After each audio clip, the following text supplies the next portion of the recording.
आइए जानते हैं आज के प्रमुख अंतर्राष्ट्रीय खबरों को, लेकिन उससे पहले एक नजर आज के हेडलाइंस पर। लैंड फॉर जॉब केस में ईडी की बड़ी कार्रवाई, जब्त की लालू प्रसाद और परिवार की 6 करोड़ की संपत्ति। दोनों सदन कल सुबह तक के लिए स्थगित, लोकसभा में भी सिनेमेटोग्राफी संशोधन बिल पास। ज्ञानवापी मस्जिद पर सीएम योगी के बयान पर निरहुआ ने किया समर्थन। क्या है दिल्ली अध्यादेश, आपको इससे दिक्कत क्या है, कैसे पास होता है बिल। जयपुर से मुंबई आ रही ट्रेन में आरपीएफ के जवान की गोलीबारी में 4 लोगों की मौत। तबाह करने वाला फैसला, चीन को इटली ने दिया बड़ा झटका। रूस के पूर्व राष्ट्रपति और पुतिन के एडवाइजर बोले, हमारी जमीन छीनी तो यही रास्ता बचेगा।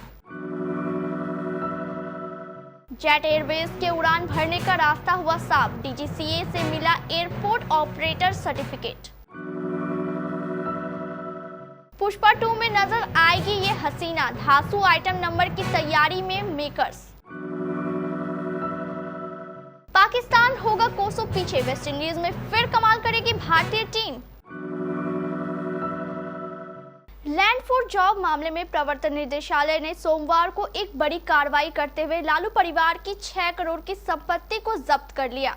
बिहार के पूर्व मुख्यमंत्री लालू प्रसाद यादव और उनका परिवार कथित जमीन के बदले नौकरी घोटाले की जांच के घेरे में है। सीबीआई की टीम ने लालू परिवार के कई सदस्यों से इस मामले में पूछताछ की है। लालू प्रसाद के परिवार का कहना है कि राजनीतिक साजिश के तहत जमीन के बदले नौकरी मामले को एक बार फिर उठाया गया है। सीबीआई पहले 2 बार इस केस में जांच कर चुकी है और उसे कोई साक्ष्य नहीं मिला था। इसके बाद सीबीआई ने केस को बंद कर दिया था। फिर अब सीबीआई इस मामले में पूछताछ कर क्या जानना चाह रही है। गौरतलब है कि लैंड फॉर जॉब मामले में मई महीने में सीबीआई की टीम ने देश भर में 9 जगहों पर छापेमारी की थी।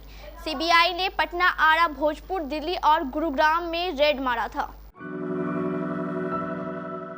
कांग्रेस के राज्यसभा सांसद रणदीप सुरजेवाला ने कहा कि 68 सांसदों ने मणिपुर पर चर्चा के लिए नोटिस दिया था, लेकिन सरकार इससे भाग रही है। वे चर्चा चाहते हैं, लेकिन यह 1 घंटे से अधिक नहीं। विपक्ष को इस दौरान बोलने नहीं देना चाहते। प्रधानमंत्री को सदन में आना होगा और इस मुद्दे पर बोलना होगा। राज्यसभा में विपक्ष के नेता मल्लिकार्जुन खड़गे भारत के राष्ट्रपति से मिलने के लिए महागठबंधन के फ्लोर नेताओं और 21 सांसदों के प्रतिनिधिमंडल का नेतृत्व करेंगे।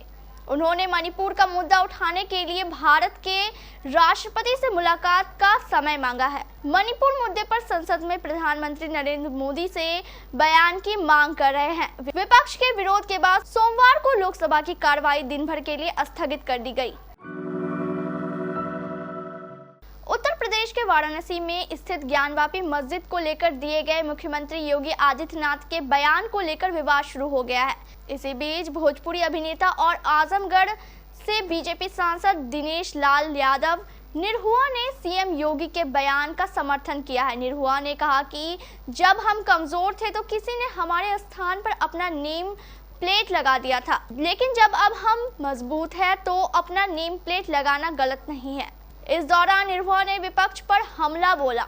उन्होंने कहा कि अभी भी समय है, विपक्ष प्रायश्चित करे और अयोध्या में बन रहे श्री राम मंदिर में जाकर हनुमान चालीसा का पाठ करे। बीजेपी सांसद ने ज्ञानवापी पर सीएम योगी के बयान का समर्थन करते हुए कहा कि बिल्कुल सही कहा, अयोध्या में राम मंदिर बन रहा है, वहां जाए और हनुमान चालीसा का पाठ करे।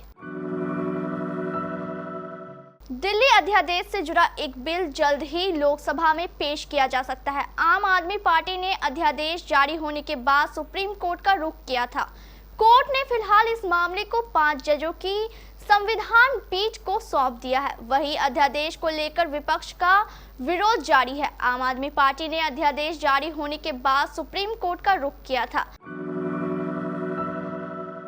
जयपुर से मुंबई आ रही ट्रेन में गोलीबारी की घटना सामने आई है। गोलियां ट्रेन की B5 बोगी में चली है।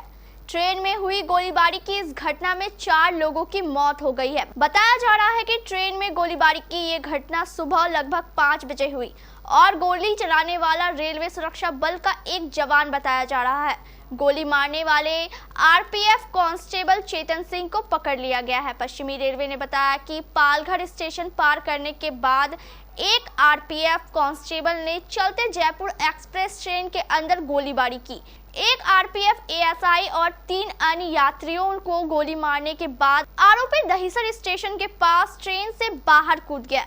आरोपी सिपाही को हथियार समेत हिरासत में लिया गया है।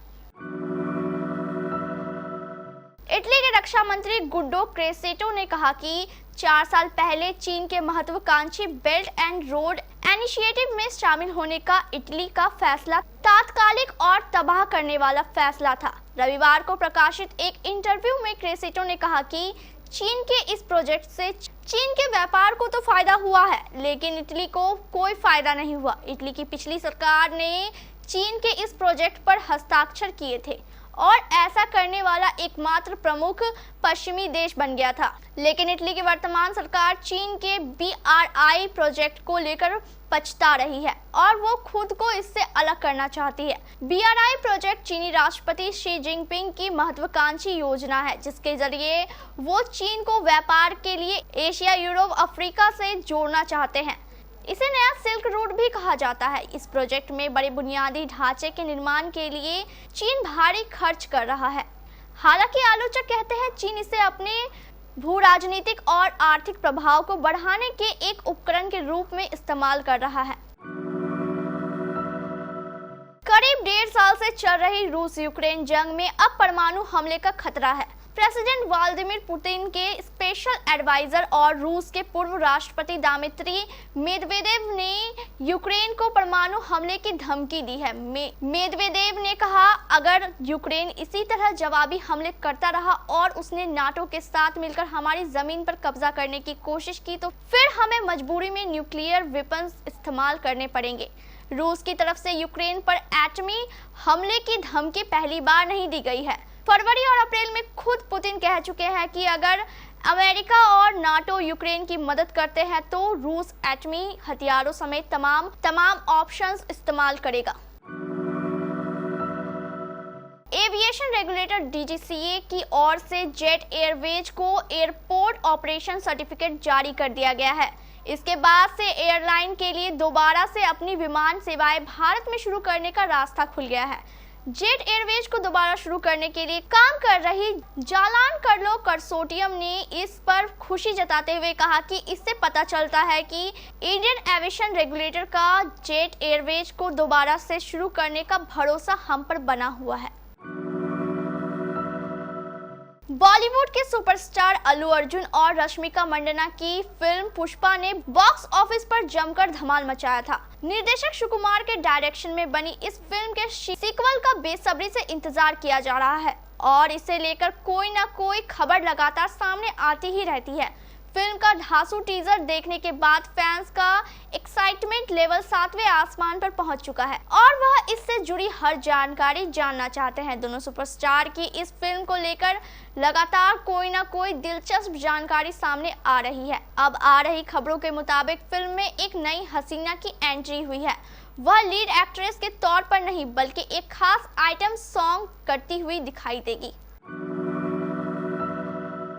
भारतीय टीम और वेस्टइंडीज के बीच मंगलवार को 3 मैचों की वनडे सीरीज का आखिरी और निर्णायक मुकाबला खेला जाना है।